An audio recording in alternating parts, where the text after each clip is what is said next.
Bonjour ou bonsoir chers auditeurs et chères auditrices de notre web radio R212. Adnan Ben Chakroun, chroniqueur de l'ODJ, partage aujourd'hui avec nous une analyse éclairante dans son article intitulé Mandat d'arrêt de la CPI contre des dirigeants israéliens, un tournant historique. Ce texte explore un moment crucial pour la justice internationale et ses implications politiques. Bonne écoute de ce podcast spécialement conçu pour vous. Adnan Ben Chakroun commence son article en annonçant une décision inédite et marquante de la Cour pénale internationale, CPI, de la manière suivante. Des accusations graves et inédites, réactions contrastées sur la scène internationale, la Cour pénale internationale, CPI, a franchi une étape majeure en émettant récemment des mandats d'arrêt contre le Premier ministre israélien, Benjamin Netanyahou, et son ancien ministre de la Défense, Yoav Gallant. Ces dirigeants sont accusés de crimes de guerre et de crimes contre l'humanité, en lien avec les événements survenus dans la bande de Gaza. Cette décision marque une première dans l'histoire de la justice internationale, c'est la première fois que des dirigeants d'un État occidental sont visés par de telles accusations devant la CPI. Les accusations formulées contre les deux responsables israéliens incluent des pratiques graves telles que l'utilisation de la famine comme arme de guerre et des attaques intentionnelles contre des civils dans la bande de Gaza. Ces infractions, qualifiées de crimes de guerre par le droit international, sont considérées comme des violations graves des conventions de Genève et du Statut de Rome. Cette décision a provoqué des réactions divergentes à travers le monde.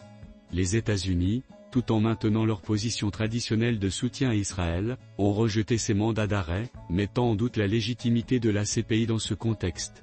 À l'opposé, plusieurs pays européens, notamment la Norvège, les Pays-Bas et la Belgique, ont salué cette initiative, la qualifiant d'acte courageux visant à faire respecter le droit international et les droits de l'homme. Notre ingénieur approfondit son analyse en expliquant la portée et le symbolisme de cette action de la CPI ainsi. L'action de la CPI est perçue comme un tournant significatif, à la fois dans sa portée et son symbolisme. Jusqu'à présent, les poursuites engagées par la Cour concernaient principalement des dirigeants africains ou des acteurs non occidentaux. En ciblant des responsables politiques israéliens, la CPI démontre sa volonté d'appliquer les principes de justice universelle sans distinction géopolitique. Cette démarche pourrait renforcer sa crédibilité, longtemps critiquée pour son prétendu bien envers certaines régions du monde. Ce précédent pourrait également inciter d'autres acteurs de la scène internationale à réfléchir à la responsabilité des dirigeants dans des conflits similaires. Il ouvre la voie à un débat mondial sur la nécessité d'une justice impartiale et réellement universelle, capable de s'appliquer à tous, sans exception.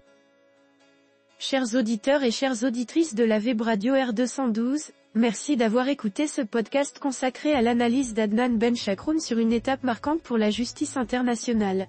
Nous espérons que ce moment de réflexion a enrichi votre compréhension des enjeux mondiaux. Rendez-vous très bientôt pour de nouveaux sujets captivants. Avec toute notre gratitude, à très bientôt, si vous le voulez bien. L'équipe de R212.